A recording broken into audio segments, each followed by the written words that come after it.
Hello, and welcome to the Interpreters in Times of War panel. My name is Nicole, and I'm a member of the Language Access Coalition of Canada, and I'm the Policy Outreach and Social Purpose Specialist for MCIS Language Solutions. This event is recognized as a UNHCR World Refugee Day event. For more information about World Refugee Day event, please visit the link in the chat, which will also be shared in the YouTube description box. Today is June 21st, which is National Indigenous Peoples Day in Canada, so I'd like to begin with a land acknowledgement. I acknowledge that the land I am conducting this webinar from, Toronto, is the traditional territory of many nations, including the Mississaugas of the Credit, the Anishinaabe, the Chippewa, the Haudenosaunee, the Wendat peoples, and is now home to many diverse First Nations, Inuit, and Métis people. I acknowledge that Toronto is covered by the Treaty 13 with the Mississaugas of the Credit. So if you'd like to learn more about the land you are currently on, please visit native-land.ca.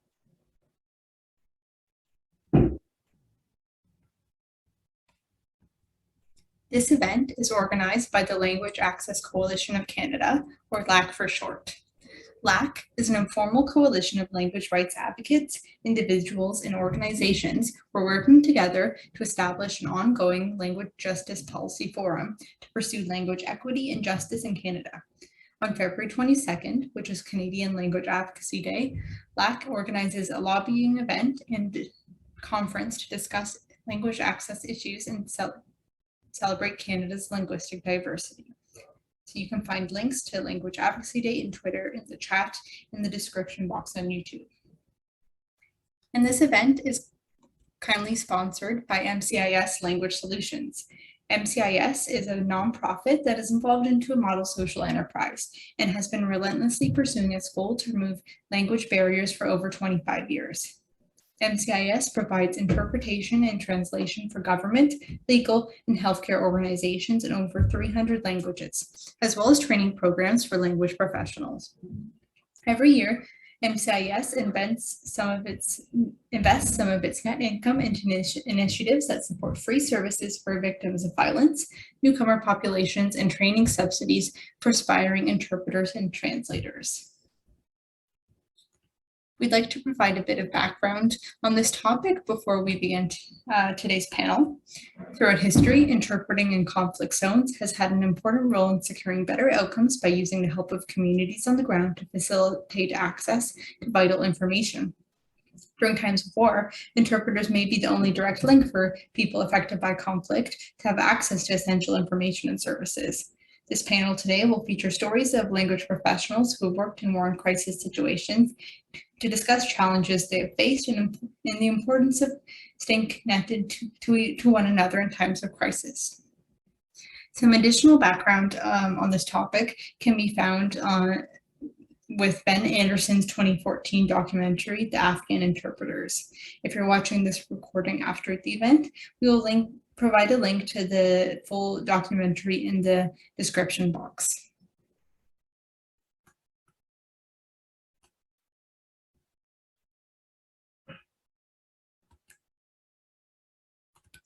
Although the 2014 documentary, The Afghan Interpreters, is nearly a decade old, the topic remains incredibly relevant.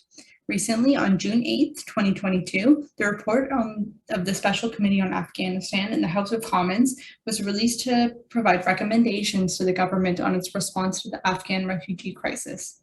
Wendy Long, one of our panelists for today, participated in the creation of this report and will be able to tell us a bit more about it in detail in our session this afternoon. The full link to the report will be provided as well. Another topic that is important to establish before we begin today is the concept of secondary traumatization, or what is sometimes called vicarious traumatization. This happens in lines of work that help people who have gone through a traumatic experience such as war, violence, torture, or forced displacement. It is a challenge that many interpreters working with refugees, whether it is in refugee camps, healthcare, mental health, or other settlement service, The trauma-related stress caused by working closely with trauma survivors have potential consequences for those working with survivors and include behaviors and emotions that are related to the knowledge about the trauma that the person experienced and the inability to help or improve their condition. So without further ado, I will move on to introducing our panelists for today. So first we have Wendy Long, who is an advocate and a refugee sponsor based in Niagara Falls. She's become involved with refugee issues through her volunteer work as a private sponsor and her work on advocating on behalf of Afghan interpreters and other individuals who worked in the Canadian military. She works with organizations such as Aman Lara and her own organization, Afghan Canadian Interpreters. So welcome, Wendy. Next, we have Yasmine Mousa. She's an Iraqi Canadian journalist who left Iraq in 2003, and she's a writer, blogger, translator, and interpreter.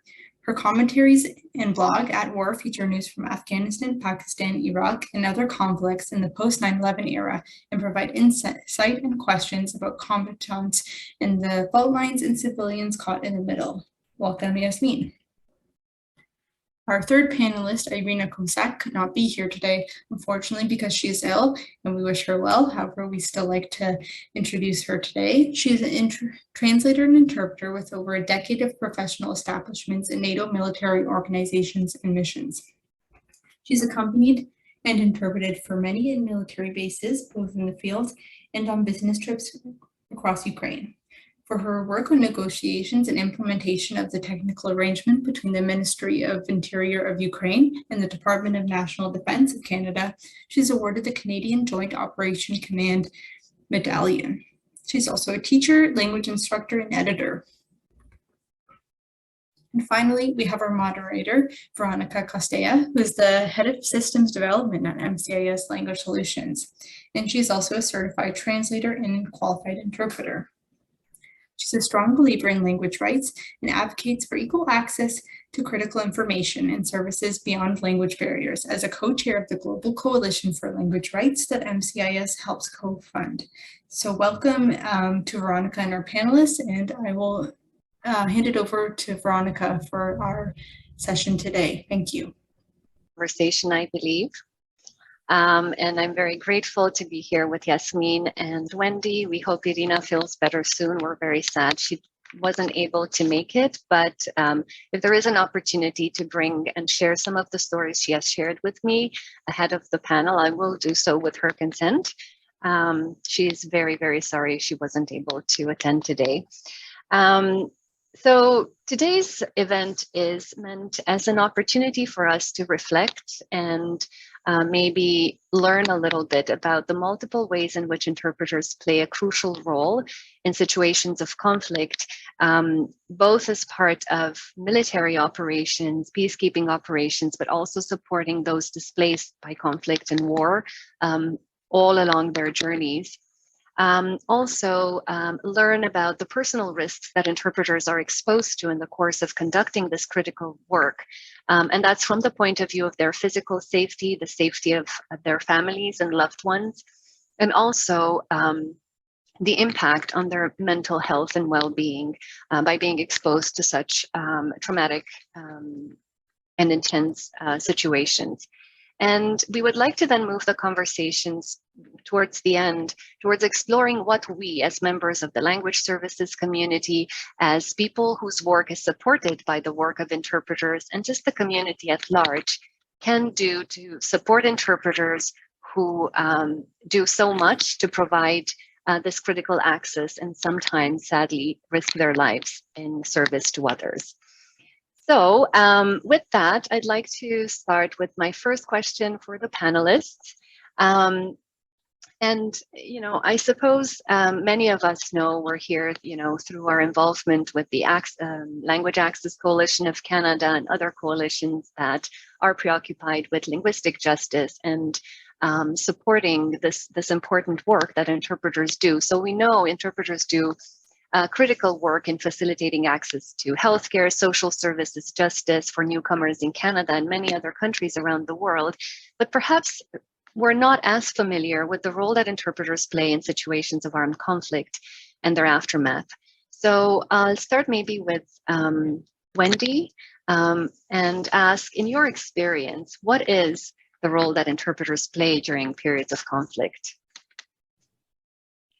Thank you, Veronica. I'd like to first say that the interpreter's role in war is a matter of life and death for those that we send to those conflict zones.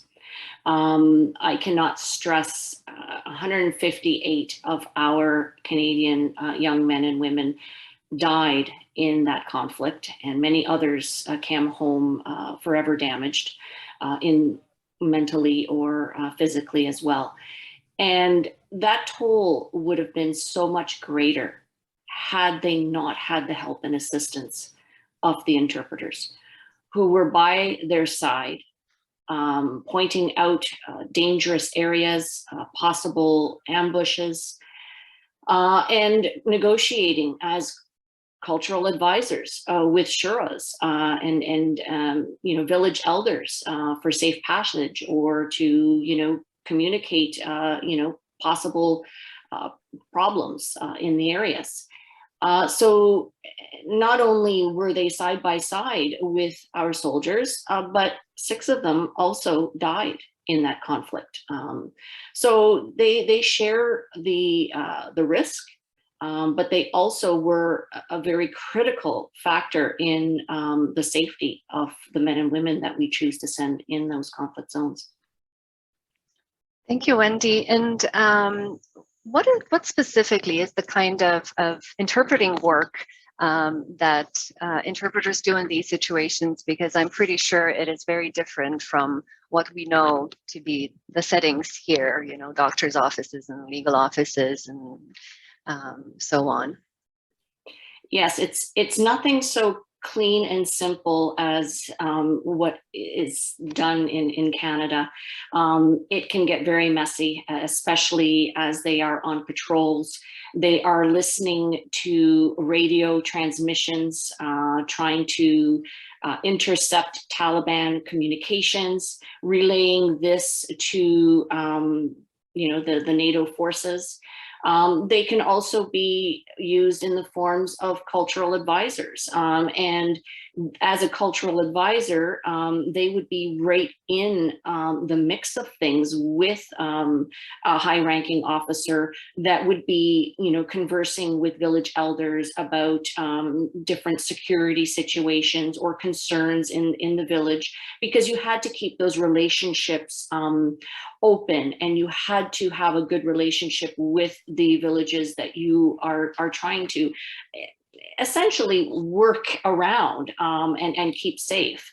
This exposed actually the interpreters. Most of the interpreters all had assumed names.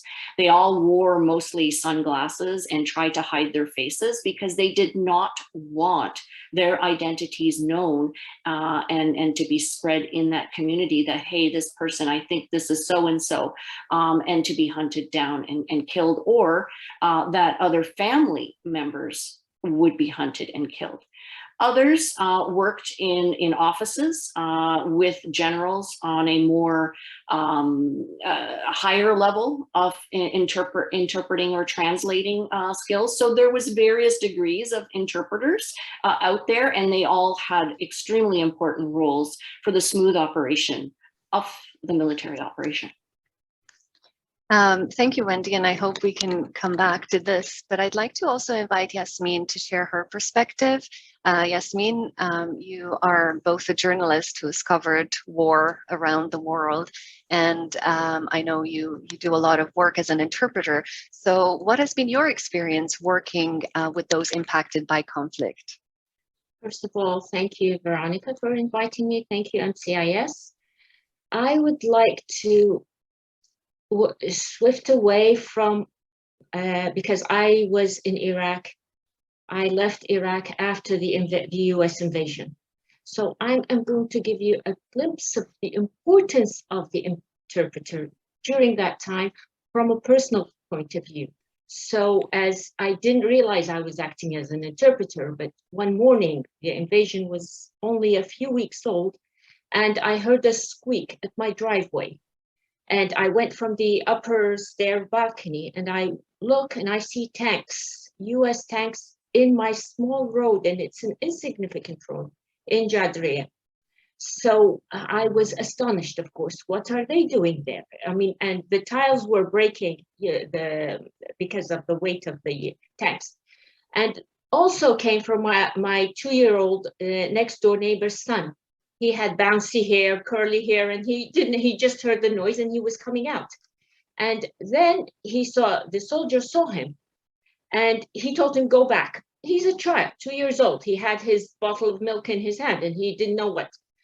So, and then I started yelling at his father to come out and pick your son, because I saw the stern look on the soldier's face. And I know very well, now that I recall this incident, I know very well that he's very limited in English, his father as well, and the child, of course. So I started yelling hysterically, come out and pick your son, because the soldier, I don't know what they told them when they recruited them, the soldiers, what they have in mind, but he was obviously afraid from the 2-year-old. So he came out, he ran and picked him. So I told him, go inside right away. So he obviously knew that I speak English. Ma'am, go inside. I told him, okay, just cool down. Everybody's going inside, nobody's coming out. I just called the neighbors right away and told nobody, even whatever you hear. So this is a very, very basic example of what it is if people don't understand your language. This is very simple.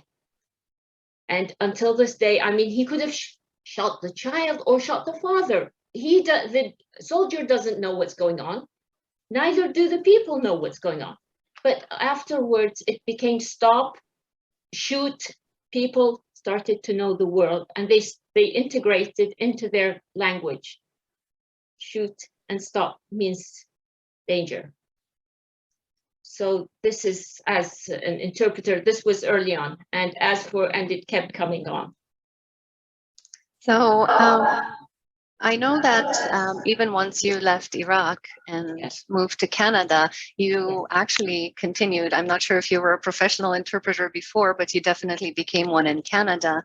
And so can you tell us about your work here? Because we often sort of feel the separation, you know, there's a conflict going on in a different part of the world and we're here, we're safe. However, we are definitely connected. And, you know, so many people displaced by these conflicts do make their way to Canada, and this is part of their journey. So what kind of work have you done in this respect? Basically, I work a lot with refugees. At the Immigration Refugee Board, people claiming refugee, they want. So lots of times they describe the war, they describe the bombing, they describe, nobody wants to wake up in the morning and say, okay, I'm going to be a refugee, or I'm going to be. So we have to interpret not just their words, but their feelings, and how you go about it. And when they get emotional and they recall incidents, we have to relay this message as well. The spirit of the interpretation, not just the words. So this is, I think, a very vital in interpreting. And as my experience, I've went through this so many times of people describing the bombing and describing how they felt during the bombing and how scared they still are from any sound or any noise. So this is, I think, very important for people and interpreters. And as my own experience here, I mean, of course, it's very different than working back. I used to work as a translator when I was back home in Iraq, but here of course it's a safe environment, it's a secure environment, but nevertheless it doesn't eliminate the fact that you are going to be triggered by some kind of incident, even though it's smooth, even though you know it's safe, but it is what it is.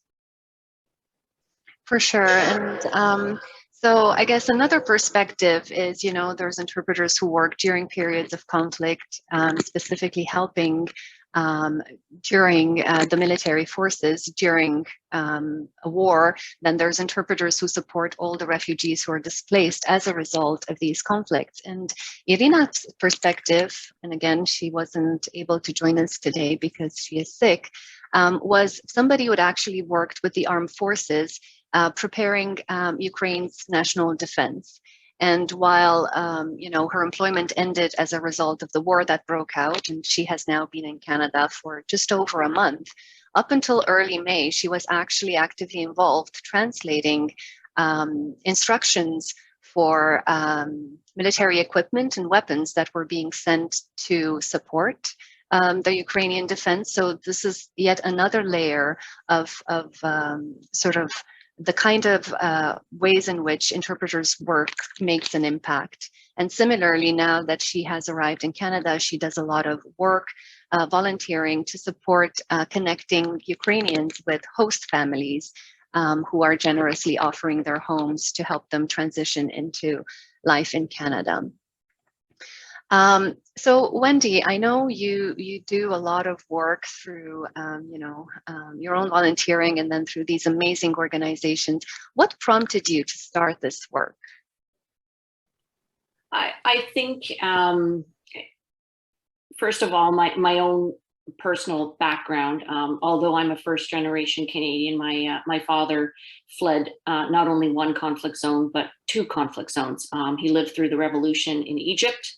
And then just went to Lebanon and left just prior to the civil war in Lebanon and ended up in Canada. So not just one, but two, conflicts. So I understand. I had family members that went through the 25 years of civil war in Lebanon, and so I come from that perspective that nobody chooses that situation.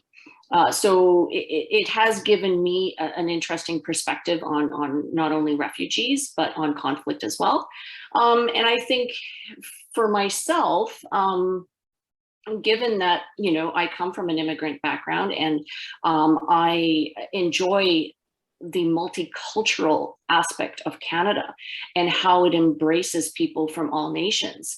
When I came about roughly in 2017, when I found out that we had left some interpreters behind that had worked closely with Canada. And I had learned that, many veterans had been trying to bring who they consider their brothers in arms to Canada. And I could not understand, why was this so difficult? Why does Canada, embrace so many people that had not worked for Canada, and rightly so, that should not be a prerequisite. But why would they not have some kind of special program for these people? And that's where I started my advocacy. And I was perfectly aware that we had a previous program, the 2009 to 2012 program, which stopped. And my advocacy, I wanted that program either reopened or a new one put in place to help those remaining, or at least help the veterans bring those people over to Canada. Many other countries, NATO countries, had programs in place. Although, as we saw in the video, they were mired in years and years and years of, bureaucratic paperwork, which was crazy in itself. There was actually a video that went around trying to bring the Iraqi interpreters to the US, that it was easier to bring a donkey to the US than it was an interpreter, a human being, and to save a human being's life. So yeah, that's how I came about to try and advocate. It took years and years and years to get something in place, but a program did come into effect on essentially the 23rd of July, and then the applications went out on the 28th. Okay, well, that is encouraging news. And Yasmine, what is motivating you to do this work? I mean, as somebody who has experienced directly war, it must be a difficult job for you to, and I guess, interpreters do come to this profession out of a desire to help others, but that doesn't mean there aren't difficulties when you're helping others kind of having faced similar traumatic experiences to yours. So what motivates you? Well, as you mentioned, Veronica, it's to help others in the best way and the best manner, just to cross the cultures, the two cultures, and the localization of the two cultures, to act as a bridge between the two languages, between what they have been through and what they are now here, and how to pave that bridge between the two worlds, where they come from and where they are now. So I don't know if this makes sense to me, but I get excited when I'm crossing that bridge, when I'm on that bridge and going from one side to the other. It's just, I feel the enlightenment in both sides' eyes and faces, that, oh, you got me. Even if they don't understand the language, they understand the gist of it. When I see the face of either side lightening up, it simply gives me satisfaction to do this job. It's a very beautiful way of putting it, Yasmine. And I've often thought, just sort of in the past week, preparing for today's event, how, war and conflict by itself is something that separates people. And it usually comes out of, an inability to see the common ground, to hear each other, whereas interpreters do the exact opposite, right? They connect, they help make that connection between people. So it's work that is the complete opposite of all that divides us. It's what connects us. So thank you for that. So now I'd like to invite, if we have any questions from the audience, I'd like to kind of spice things up a little bit, make it a little bit more interactive. So if there are any questions or comments from the audience, you can put them in the Q&A section. While we wait to see if we have anything from the audience, Wendy and Yasmine, do you have questions for one another? For now, I have ultimate respect for the job you're doing, Wendy. And I'm sure that, I hope that, the interpreters, they face double jeopardy, because nobody wakes up in the morning and say, oh yes, I'm going to be a refugee and that's it. That's never. And topped with the fact they work as interpreters, which is really dangerous, they're really brave people to do that. So I really raise my hat for you, Wendy, for helping those interpreters, and hopefully no interpreter is left behind. Thank you, Yasmine. I appreciate, that's the whole goal, is we don't want any interpreters being left behind. And one interpreter had actually kind of said, in the military, you have rotations. And, at the end of your rotation, you're going home. But the interpreter was always left behind with the high level of stress. There was never really a break. Even when you weren't on duty, it was even a risk to travel home and visit family. So, there has been an incredible amount of stress all these years on these interpreters.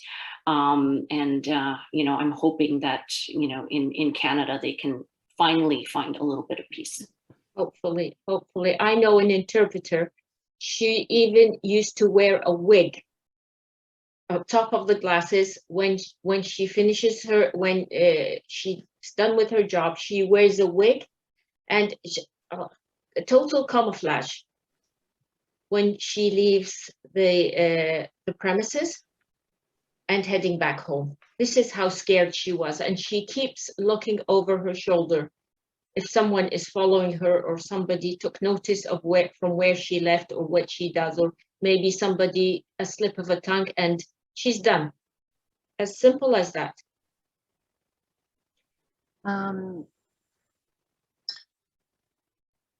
So we have some interesting questions from the audience, and one of them is, are there any consequences for countries who didn't act on their promises? And I'm assuming this refers to promises made to interpreters. And I'm not sure if we know the answer to that, but the follow-up to that question is, so how are interpreters to trust international organizations if then they're left behind? Yeah, and if I can just jump in, and that essentially is answering that question. Essentially, how are other communities? I mean, conflict, unfortunately, is here to stay. You know, we've got growing conflicts, expanding conflicts in the Ukraine area. You know, you've got China, you know, flexing its muzzle around Taiwan. You know, these are situations that are just going to grow. And I think as not necessarily a nation, but if NATO will be partaking in conflict, there needs to be an organized and even approach across the board for using interpreters. It cannot be, you know, well, you know, this country handles things this way, this country handles things this way, because it produces an inequity of response. And I think, you know, Canada, you know, our current SIM program is actually the most generous of all of the NATO countries. So there is some encouraging kind of trends there, right? Although we definitely would like to see more, for sure. So, you know, we've talked about the kind of work that interpreters do and how really it is a matter of life and death sometimes at the extreme. And even when it is not, it is definitely crucial support that helps people through perhaps the most traumatic experiences of their lives. And so what are the risks that interpreters are facing? What are the challenges that they kind of face as a direct consequence of the work that they do? The war zone, in conflict zone, or in Canada? So it's a question on both, right? Because we're looking at this bigger picture of how interpreters come into the entire complex situations that are created as a result of war. So maybe we can start with, you know, what this is specifically for people in the conflict zones, interpreters there, and then look at the impact and the challenges faced by interpreters who are outside those conflict zones, helping those who have been displaced. So maybe Wendy, would you like to go first? Yes, I can. Essentially, they're being hunted. I mean, they were being hunted when NATO was present, and they continue to be hunted by the Taliban indiscriminately because the Taliban is now in power. So that's, and of course the stress and their families, you know, their families are being targeted. So their families are being, you know, hey, you know, where's your son? We, you know, they're being taken into custody and tortured and you know, trying to extract information on where these people are. So the risk is very real. The risk is very high. We have interpreters being shot, but not only that aspect of things, but also the aspect that, you know, the requirements having to be fulfilled to get out of a country by various nations, such as passport requirements or visas or things like that. How do you obtain these things? Some of them have even, in trying to get passports or access, you know, services, they've been shot and killed or inadvertently by bombs as well. So there is that situation. So they are being actively targeted.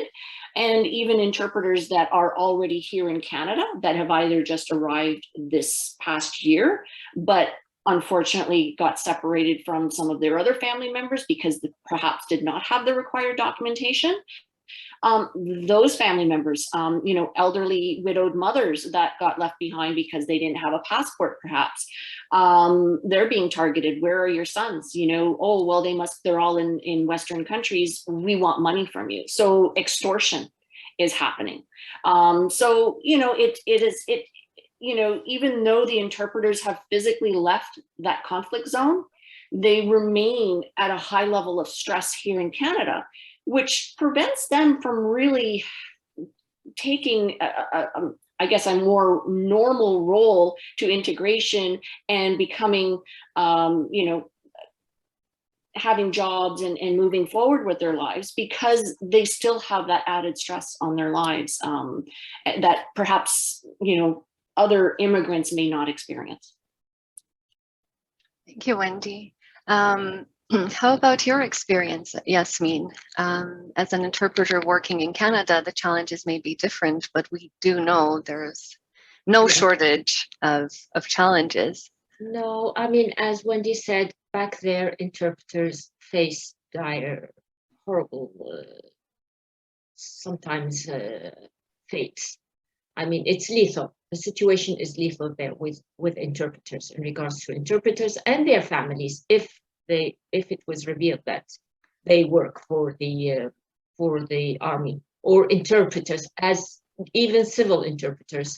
That's the notion there. But here, I mean, it's the vicarious trauma, because, like, as my language, Arabic, I interpret for Syrians, for Libyans, which are at war, Yemen or Iraq. I mean, the Levantine. So these areas are at war, and people who are coming from it naturally are coming from conflict zones. So there's bombing, there's kidnapping, there's killing, they know even the kinds of bombs, the magnetic bomb and the sticky bomb. These are the words we deal with.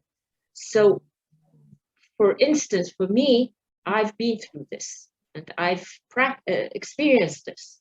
So I would like to give you a notion that hurt me once when I was interpreting, but you know, we have to be blank when we have to be impartial. This is one, apart from credibility and subjective fear and objective fear, there's this notion of you have to be blank when you're interpreting.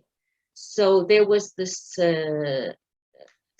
mother who was describing the bombing in Syria, and it triggered something inside me, because we were bombed. And the point is, when you are under siege, the most terrifying feeling are brought on you by the sound of the bomber.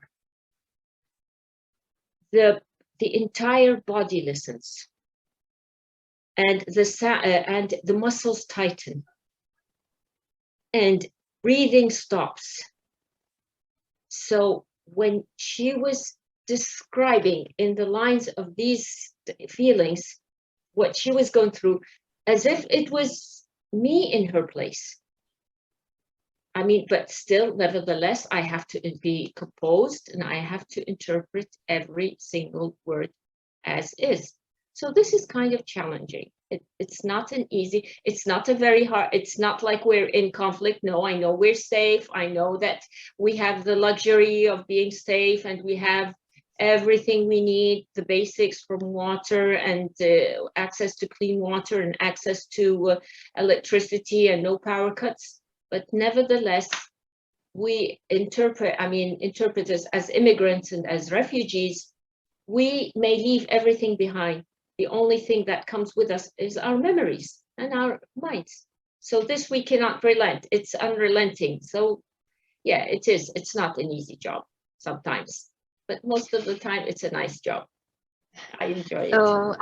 So there's a follow-up question that was posed by Sylvie in the question section. How can you separate your personal emotions when you're interpreting between, and how do you separate between your professionalism and your own point of view without getting emotionally involved? Well, take a breath. Just excuse yourself for a second. Take a breath. Take a sip of water. you tell yourself that you're a survivor, that you have made it to the other side, that you're safe, and go back to what you have to do. Just award yourself with these words. It's an award for yourself as to the that you're safe, that you're well, that's something positive in you. And you move on and help others. Like you help yourself, you help the others. I think, many interpreters that I have spoken to do bring this up. This is the best way I can help another person. And specifically, Iryina, sort of preparing for this conversation, was telling me on Friday how, less than a month after she herself made it to Canada, escaping a very difficult situation for her and her son, started interpreting, helping others, and was saying that she realized early on that even though she did have all those overwhelming feelings, she was motivated by the fact that by keeping calm, by not showing signs of panic, she's actually helping these people, building trust, helping them see and get some hope. And I think that is something that motivates many, many interpreters. But hopefully interpreters also take care of themselves because we need them, right? So I think our conversation is really triggering a lot of interest. So I see another 9 questions. Maybe we'll just turn to those questions now and we'll take them one by one. We'll see if anything's repeated. So we have a question from Musharraf asking, do these interpreters in war and war-related situations require some special training? And it's a question for both Wendy and Yasmine. So whoever wants to go first. Well, go ahead, Wendy, and then. I guess every interpreter and war zone could be different. Obviously, in Afghanistan, it was an invasion. It was, war right off the bat. So Canada did have a limited amount of Pashto speakers and Dari speakers that went over, obviously. But these were people that had been away from that country or may have left at a very early age and were unfamiliar with local territory. Things change. I mean, I go back to my home, and over 20 years, it would be indescribable, the differences. So, I mean, likewise, people change, buildings change, the environment changes. So people were recruited right off the bat to help with these interpreters that were brought over, but also acted as interpreters moving forward. There was, from my understanding, is sometimes interpreters were recruited after working, with mechanics or other types of jobs that they did with NATO and had shown an ability in the English language and moved up from there. And there was other organizations like IMS and MEP, and there's different kinds of acronyms out there that, organizations that contracted people who spoke English. My understanding from speaking with one of the interpreters is that there was normally about a month-long training, which consisted in a lot of role-playing, situational, type interpreting skills. So it was a lot of verbal training as to conflict zone interpreting. So there was that aspect of things. From my end, when I went back in 2010 to work for the New York Times, I noticed that although they did have interpreters, they did have translators, but they weren't familiar. The interpreters were acting, they didn't have the proper training like we have here, which I really appreciate because it really makes things more efficient and more competent, the way we do things here. As for them, they start talking and talking, going on talking, and then they give one sentence back to the reporter, which is not accurate. So when I started training, then they realized that they have to do things to be more efficient, to make the article come out more authentic. But that is in the field of media. But when the invasion happened and when they came to the streets and everywhere, they brought their own interpreters with them from Iraqi who had left Iraq like 20 or 30 years ago. But as we know, as linguists, language changes. It changes all the time. The words, the dialects, it changes. So they were not familiar with what we were speaking right away then at the spot. They didn't know. We used to make fun of them that they speak the old Iraqi, not the new Iraqi that we are used to using.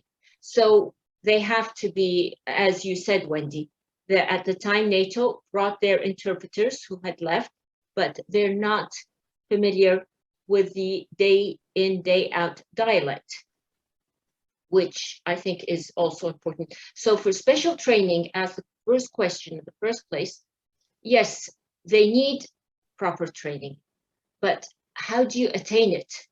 You're in a war zone. There's chaos, there's mayhem. How do you secure a really competent, efficient interpreter? You have to do with what you have on ground.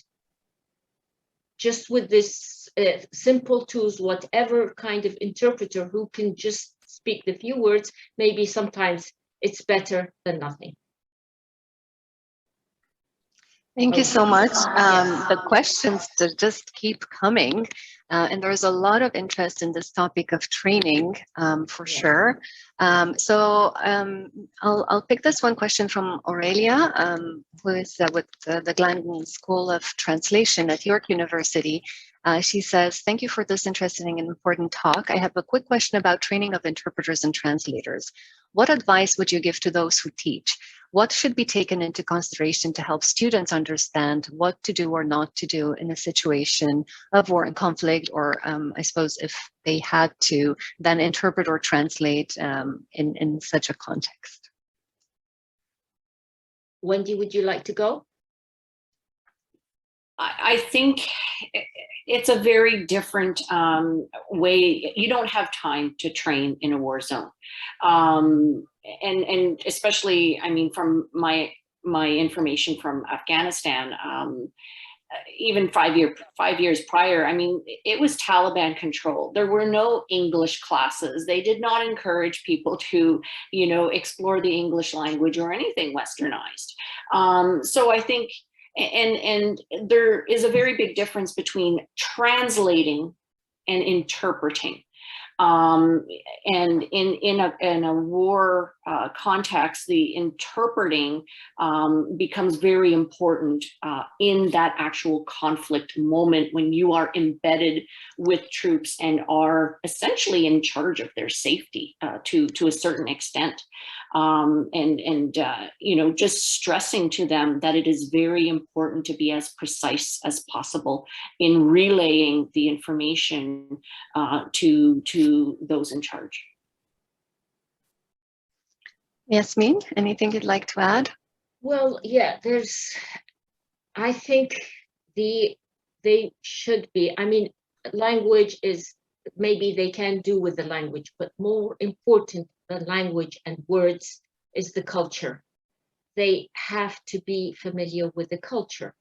And I think this is renowned now that in the Arab culture, the man doesn't look into the woman's eyes. It's not respectful. So I think now, before they didn't know that. When the US invaded Iraq, they didn't know that. So they look, and that was disrespect. So I think the interpreters, translators, it's a bit, they have the luxury of time and to translate, and there's nothing wrong about it. But the interpreters, while they're there, they have to be familiar with the culture. They have to be, because they're not just translating word, as I said earlier, it's a bridge they're crossing. So they have to be familiar, and I can't stress it enough because I saw it on ground, how to be familiar with the culture.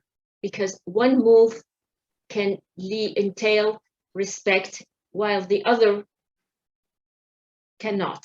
And the consequences of it is not very good at the end.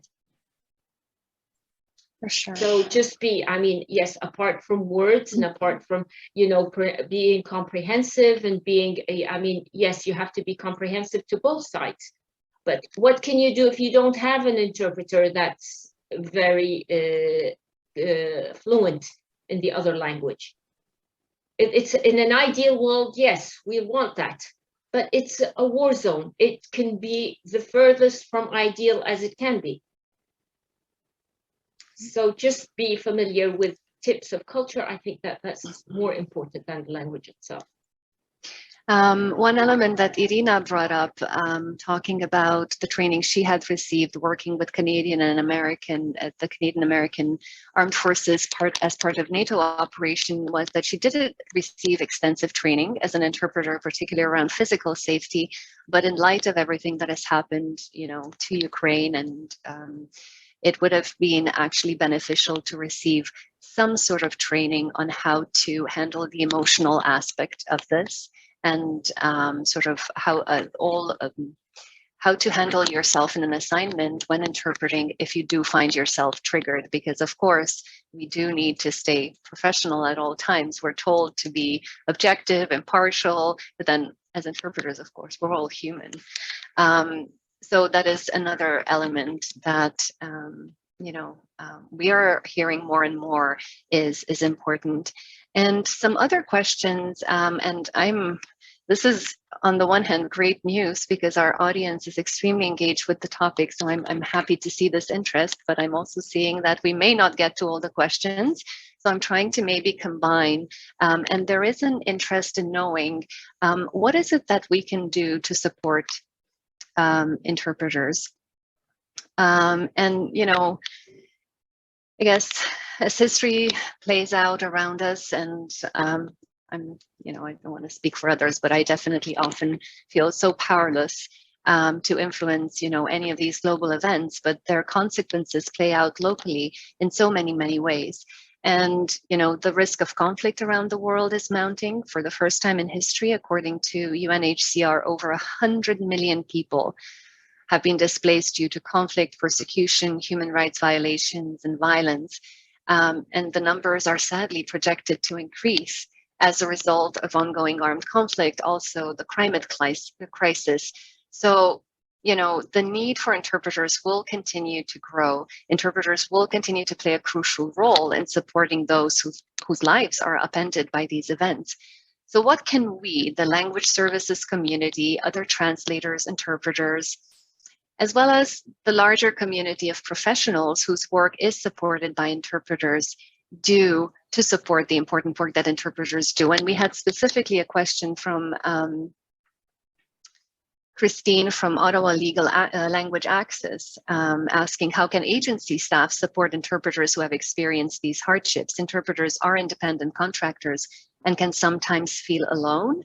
And another related question was around, from Marietta, is there any support services provided to interpreters in Canada by their employers, such as interpreter agencies or government, on their emotional, mental well-being, similar to the employee assistance programs provided for first-line workers? Well, as an interpreter myself, I will not lie, and I sometimes feel that I am an afterthought. I mean, we go from one agency to the other, from court to IRBs, and with all kinds. Sometimes, as I said, we need some stronger body. We need a body to represent us. And I think it's an important role, because some people still think that a 10-year-old can do the job of an interpreter. What is it? It's not a job. It's not a job. A 10-year-old can do it. Well, that's not. We need to change how people think about and perceive interpreters. how important a proficient and skilled interpreter is, other than someone who can just speak the language, because it's not just speaking the language that counts. Yes, maybe in a war zone, maybe just to prevent someone from being killed or someone from running away and they killed. In that case, yes, but here in the luxury and the comfort of Canada, they cannot be treated as, you know, we can do without them. We have to create a body that advocates for interpreters, the importance of interpreters, and how important to have skilled professional interpreters conveying the job. Thank you, Yasmine. Wendy. Yes, I think there is a very big difference in Canada.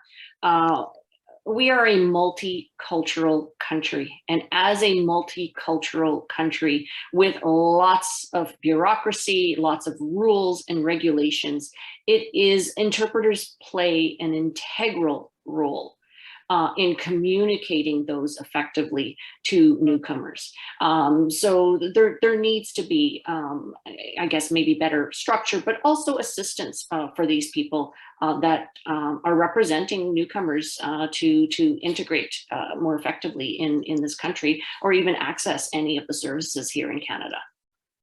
So, Wendy, I know you work, that there has been some success in bringing some of these Afghani interpreters into Canada, and you'd think that, you know, once they have had this experience supporting Canadian Armed Forces abroad, then, you know, they can expect to have jobs as interpreters in Canada that help them support themselves and their families, especially considering the need for these languages is growing through the influx of refugees.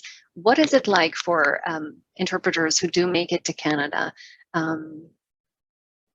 in terms of? So some of them have become employed with settlement agencies or resettlement agencies across the country. Of course, you know, this takes a while. There's a lot of paperwork that's involved, even coming to Canada. Many of them have come to Canada as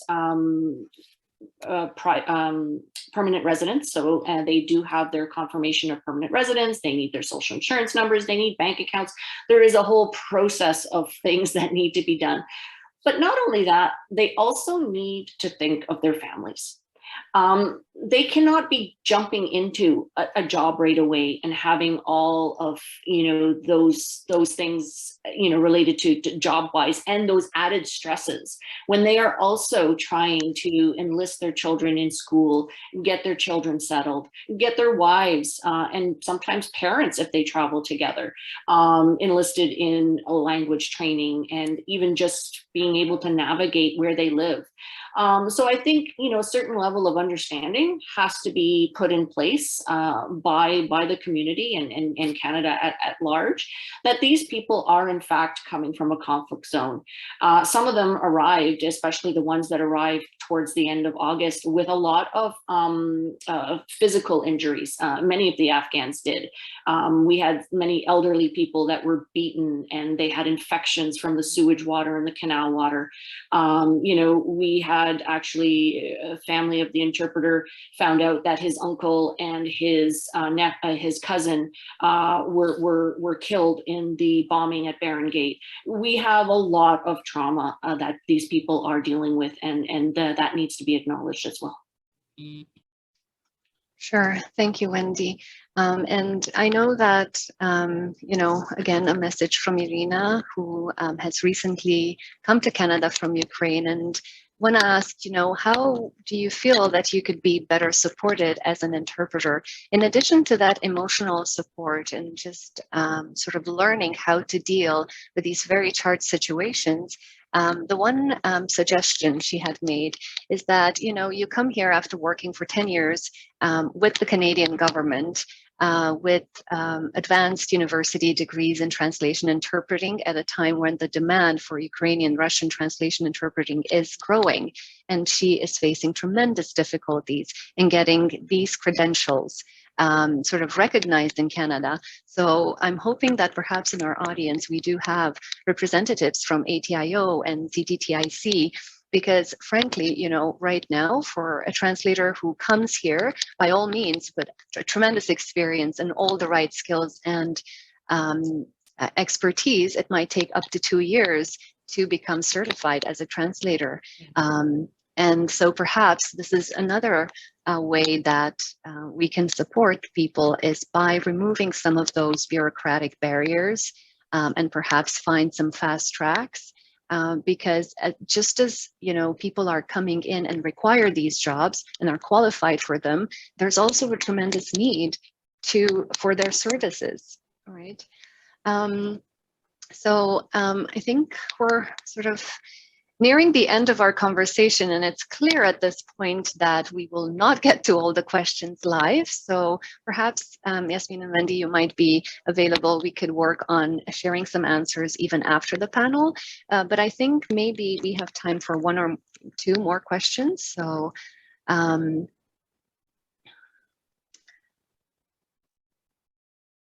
guess, Wendy, because you've been sort of involved in advocating, and there's this report that has now come out with recommendations. What does it take to bring about this sort of change at a systems level? And how can others be involved and support this work? Thank you. The committee report is a very comprehensive report with many recommendations. I think there's 37 in total. And a report of this magnitude and scale is only effective if it's taken seriously and not relegated to a drawer somewhere to collect dust. And I think, you know, everyone in Canada can contribute to keeping it on the minds of the political parties out there who can affect the change, to write their MPs and say, look, you know, we need the committee report to be taken seriously, and that the recommendations be taken seriously by those that can affect that change. Thank you, Wendy. And we have a question here. Are you planning to expand your work to advocate for other war zone interpreters beyond Afghanistan? I think, I don't know. My particular role was those that worked with the Canadian Armed Forces, and certainly Ukraine falls under that that umbrella as well. And Aman Laura, as an organization, does, as their mandate, assist people in all conflict zones, essentially. So in a way, I am continuing with that advocacy, and as my role in Aman Laura, I'm the resettlement director in Aman Laura. So certainly, if Aman Laura is extracting or helping assist any interpreters in other conflict zones, I would be helping in that respect as well. Thank you, Wendy. And one final question for you, Yasmine. There's a tremendous interest also in the topic of vicarious trauma, yes, and the risk for interpreters. So from your point of view as an interpreter, what kind of training or supports would be useful to help with this aspect of the work? Well, as I mentioned earlier, from my personal point of view, but if it happens like intermittently, but if anything, if you feel that it's continuous, that you're getting into a phase of depression, or you're reminiscing over something all the time, or it's you have to take yourself out of the situation. Like, you have to look at it as if you're separated from it. It's something psychological that you have to do and train yourself to do it in order to be not biased in this situation, as I said. But if it gets really, I mean, it affects your life and your mood and your mental health, I think therapy is good in this situation. I mean, there's nothing wrong with therapy, and I think I can recommend it for everyone. I think people who have left war, I'm sure that they come with their own baggage of trauma with them, which maybe they realize or not, or maybe because they're too busy building a life here and children in schools and universities and trying to make income and all those things, they're too busy to take that into consideration. But eventually it'll come back to it. And on the other hand, try to be, I mean, whoever is working as an interpreter here from a war zone, just think of it this way, that you made it. Don't think about the things you've lost. Think about the things you haven't lost. Your life, and maybe your children and your family. Just think, try to think in a positive manner. I don't try and work on it. I think it's a state of mind, just to pull yourself out of this thing which we call war. And it's not a nice thing. Just, it's a luxury that you are alive. It's something, it's a privilege to be alive. So I think this is the best thing we can do.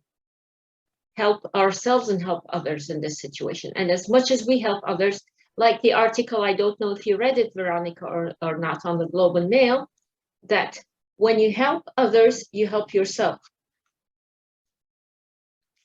Thank you so much, Yasmine. And I think I sense from the questions and the comments that there's a tremendous desire to help.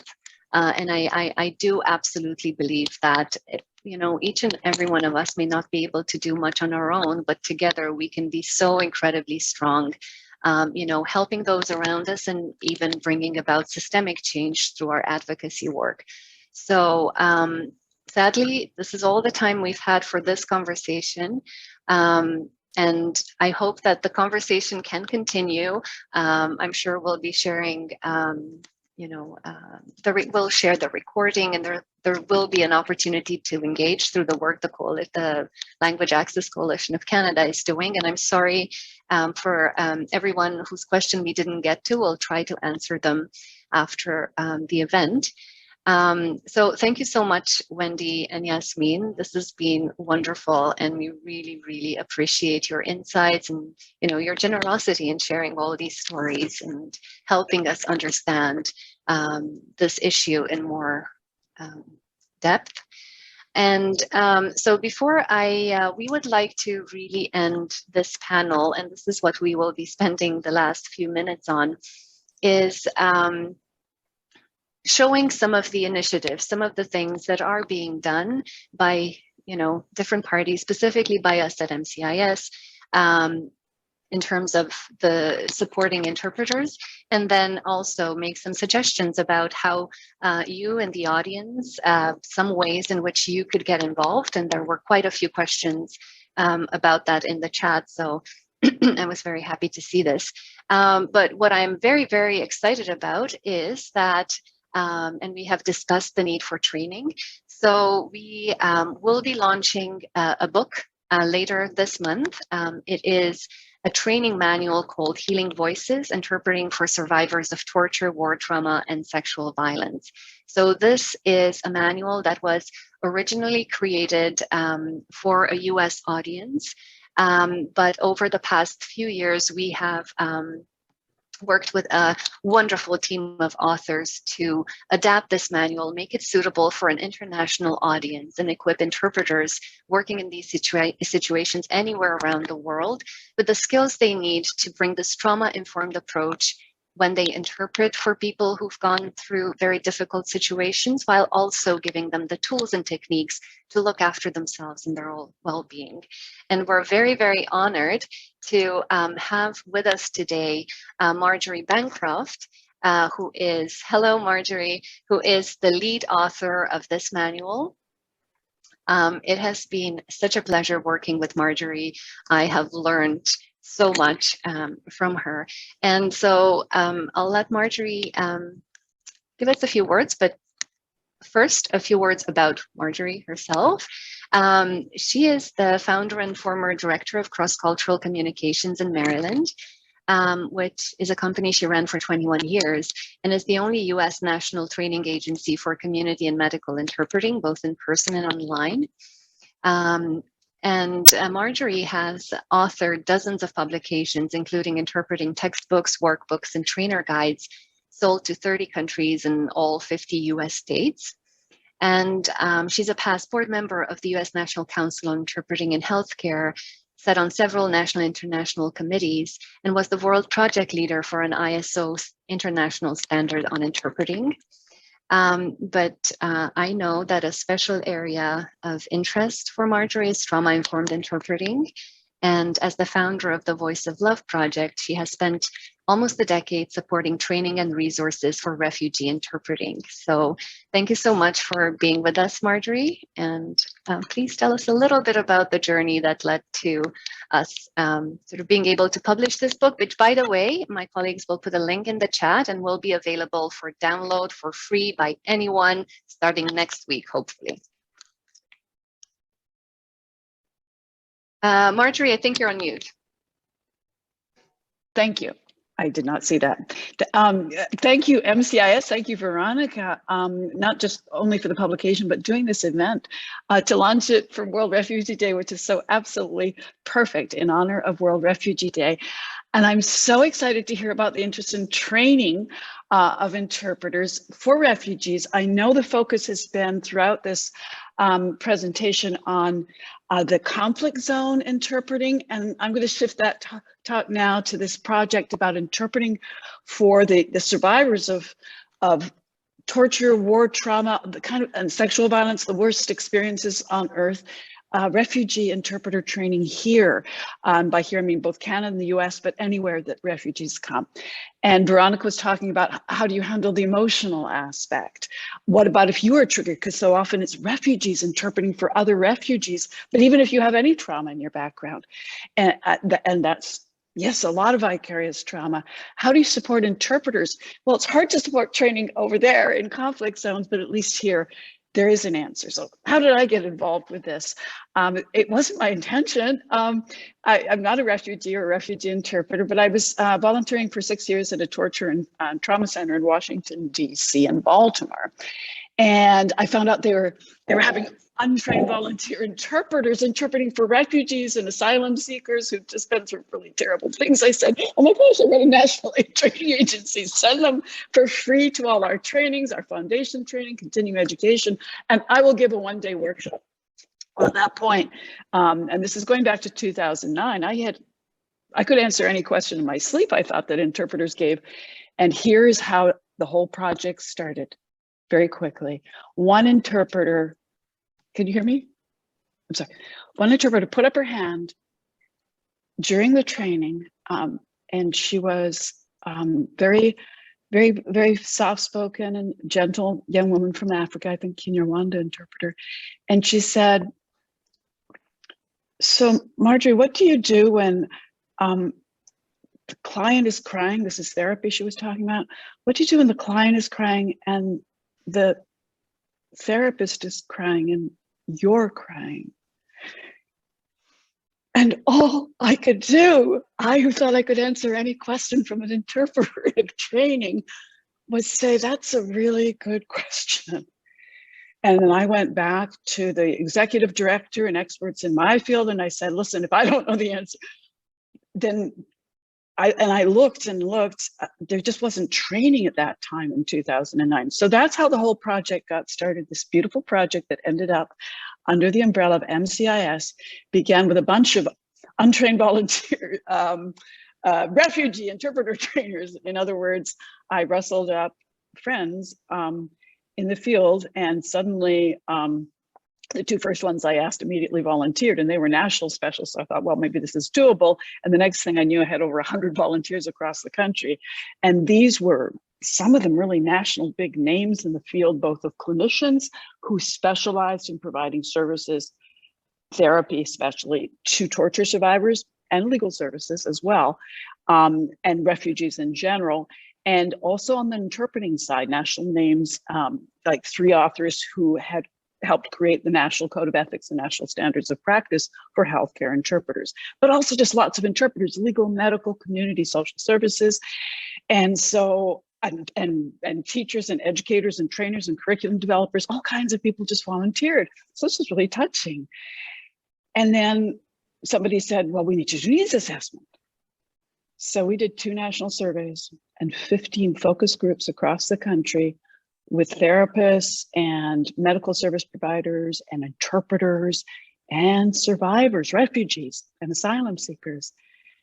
And the first thing I learned was this training was really needed. And the second thing I learned was that the interpreters were suffering to a degree I had never imagined. I got into it for the survivors, and it's like, the interpreters need help, the interpreters need help. And so we ended up, long story short, creating a 5-day training for interpreters of legal, medical, social services, mental health, big focus on mental health. This 5-day training, which the training manual that Veronica has just talked about, that MCIS is so generously publishing, more than 300-page manual to support this 5-day training that any trainer could now use to help interpreters deal with the challenges, not only for themselves and what do I do when this happens or that happens, like, you know, let's say that the client is weeping and clutches your hand, what do you do? That was an example of an answer I couldn't give before we developed this training. But also to help guide the interpreter not to further traumatize the survivor. Something as simple as the interpreter maternally bringing a bar of soap to a refugee that she was feeling very maternal about, a young woman who was all alone here. I think she was 19 and she couldn't wash herself. She didn't have enough soap. The interpreter brought a bar of soap to the next session and it totally destroyed therapy forever. So these are the kinds of questions we grappled with. And for 5 years, we were a national nonprofit in the US, just an all pro bono, all volunteer. And then because I was already running a national organization and couldn't anymore, MCIS generally stepped up to the plate, took over the project, has started developing online training, is publishing the book. And Veronica has been such a dear and wonderful sweetheart through that whole process. And we're deeply, deeply grateful to her. Happy to answer any questions, but you asked for a short summary of the project. Yeah. Thank you so much, Marjorie. And yes, there's many people asking about links to this training manual. Also, there's online training on handling vicarious trauma that we offer. The links have been included in the chat by my colleagues, and we will follow up with attendees. They're also asking about this report on recommendations for the government in relation to protecting Afghan interpreters who've been left behind, and the link to that has also been shared. And with that, I'm afraid there is no time to take any more questions, but I would like to thank our speakers once again. And now I'll pass it on to Nicole so that we can end with what I believe is hope, really, about by sharing some things that you in the audience can do to support interpreters. And it's a variety of suggestions and calls to action. So I'm sure that everybody will find something they can do to support this important work. And of course, we're always here. If you have questions or suggestions later on, just feel free to reach out to us. So thank you, everyone. Yes, thank you so much, Veronica and our panelists today for that interesting discussion. Yeah, so with that, we'd like to end with a call to action. As it's clear from today, this is a very pressing issue that all of us want to come together to address. So we'll be sharing some links in the chat and some information of how we can work together to at least start to address some of these issues. So first, I can talk to what MCIS is doing.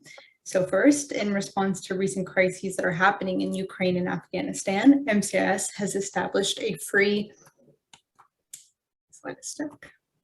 humanitarian support line, which allows people to be connected to an interpreter over the phone in their language. And this humanitarian support fund also includes other language support, such as interpretations, scheduled interpretation, document translation.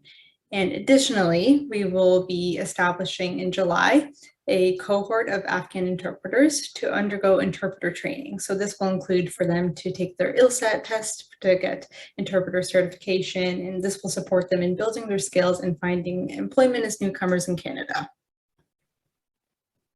And we'll also be sharing a link to the organization that Wendy has established, which is the Afghan Interpreters. So we're sharing a link to the Facebook page. And as well, there will be some links to charities. Oh, actually, I'm sorry, I went ahead too fast. So I would like to bring everyone's attention to a very important window of opportunity that Wendy had mentioned earlier. The clock is ticking on a 60-day opportunity that we have been given to bring interpreters and their families and other SIM applicants into Canada. So one of the biggest challenges has been getting people out of Afghanistan is lack of passports and inaccessible Pakistani visas.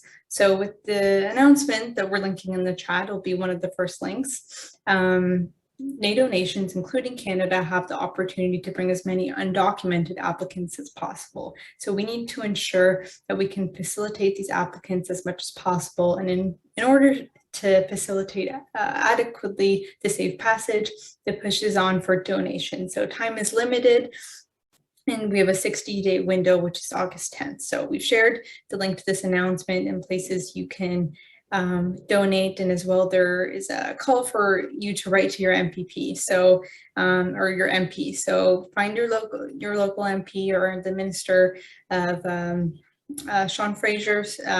Let's bring some attention to this issue. And what I was trying to also include before is there's also some other organizations that you can directly donate to. So these are some smaller groups that support Ukrainian refugees. So we shared the links to those as well if you'd like to share there.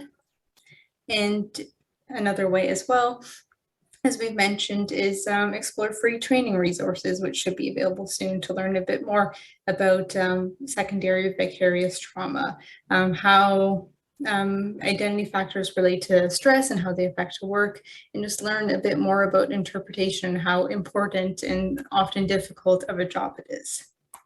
So with that, I'll conclude our session today. So thank you all for joining us on this topic, and we hope that you'll continue to engage with us on this topic and we can spread the word and make a change. And thank you again to our panelists today and Veronica for moderating. And we will have this session available for you to watch on YouTube in the coming days on the Language Access Coalition of Canada YouTube channel. So we'll be sharing some of LACC's links in the chat. So you can follow us on Twitter, keep updated with us, and we hope that we'll see you all again for an event in the future. So thank you very much. Thank you. Thank you, everyone.